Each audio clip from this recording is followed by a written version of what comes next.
Oh, welcome back to another edition of Miami Cycling. Today we are at Vista View Park for Rosewood Series 2, Race 2. This race course is 1.5 miles long and features two hills, which we don't really have in Miami. So this course was built on top of a landfill, so we're racing on trash, and I raced like trash. But the game plan for today is knowing that this course didn't suit me, was to see if we couldn't break the race apart early. So I decided, or we decided, that I would go really hard on the first lap, but not like attack, but just keep the pace fast and string out the peloton like it is right here, um, and have it strung out all the way into the first hill. I was hoping to be able to do this for more than one lap, but as you can see, we're into a headwind, and I'm putting through a lot of power here. I'm just not that strong. But anyway, Jake and Johnny were supposed to be on my wheel. Um, they decided they were going to line up somewhere else. Not sure why, but they were pretty far back in the peloton, and this plan to work, they needed to be up front and be able to just go right from when I died and just go up the hill and take some of the stronger riders with them and just split the peloton either in half or even better, like maybe 10 to 15, 20 riders max off the front to make the selection a little smaller. But didn't work out that way. That's okay. It's not a big deal. But my camera won't have a whole lot to show today, so Johnny, my teammate, was good enough to send me his race footage, and we're gonna switch over to this like mid-hill climb here.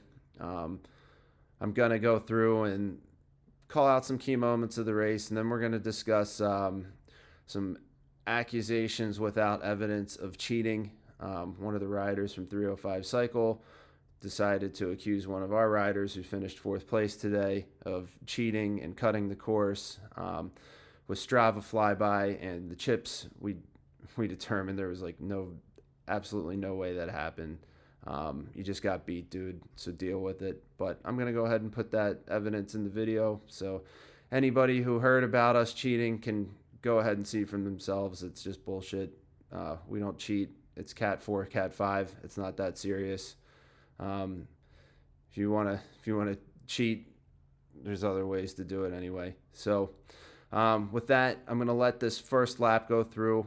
We just finished the first hill, heading down. There's gonna be a sharp left-hander, and then we're gonna go back up the hill at the start-finish line. And I'm gonna skip ahead after we get through this first lap and pull out some other key moments of the race.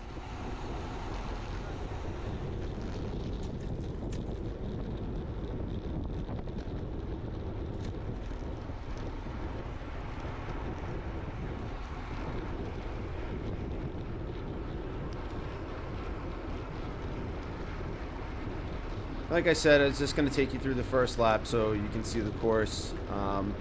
We're coming up on the start-finish line here. That white tent to the left is our tent. Coming through here, and then there's the start-finish line. So I'm going to skip ahead to the next part of the race.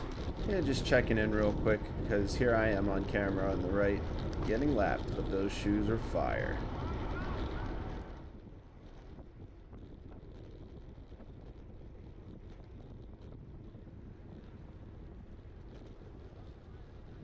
I just want to call this moment out right here because as you see my teammate go by, that's Matt. According to 305 Cycle, he was a dropped rider. No, he was not dropped. There he is quite clearly on camera with our teammate Jake. And I believe this is where Matt goes for it, and he just takes off up the hill. And he ends up bridging across to the breakaway. I mean, this late in the race, that's a super strong effort, and the breakaway is not that far up the road. You can see him up there. I think they thought they had a much larger gap than they actually had, but that was not the case. So anyway, there he goes. He wasn't lapped. He just put in a very solid effort to get across and make it to the final.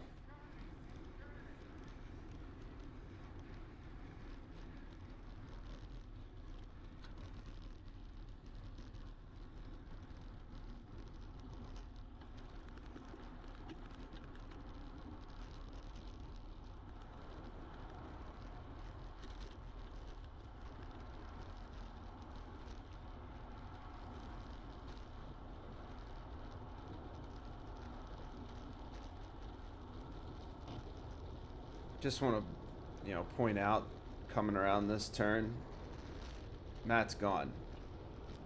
Like, he's all the way up at the top of the hill. You can barely see him. He didn't cut the turn there. He didn't cut the turn anywhere else. He wasn't dropped.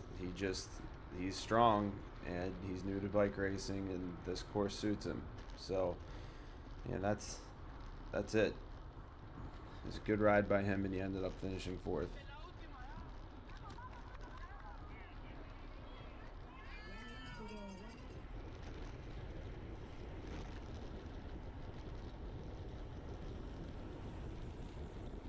This is the last part of the last lap. From the selection, these guys are now quote unquote dropped riders. I think they're racing for maybe 6th through 12th or something like that. I don't know, but Jake puts in an effort to get up to the top of the hill and get the best position possible. I'll post the race results at the end of this video, but first I'm gonna pull up the Strava flybys and mark the rider that was in the breakaway that claimed Matt cut the corner or was lapped and Matt, and show that that's absolutely not the case.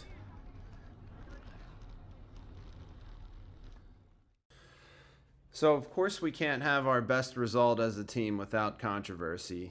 305 cycle rider Gerardo, who I thought was one of our boys, I train with him, accuses my teammate Matt of being a lapped rider and not finishing the position that he finished. Well, we have timing chips on our bikes, so the chip times confirmed he wasn't dropped.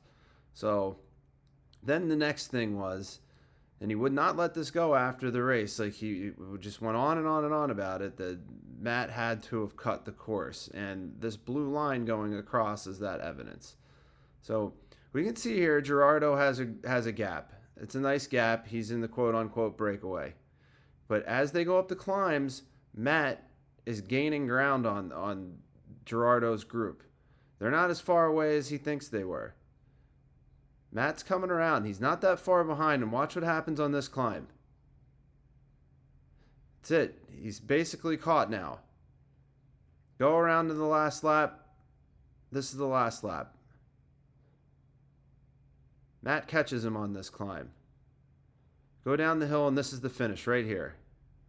Gerardo's dot's done. Race is over. Matt didn't turn off his computer. He came around after the race as a cool down, and then he's coming back up to our tent right here. It really bothers me that you accuse people of cheating if you don't know that they cheated, because it makes our team look bad and everybody thinks we're cheaters. We're not. It's Cat 4-5. It's not that serious.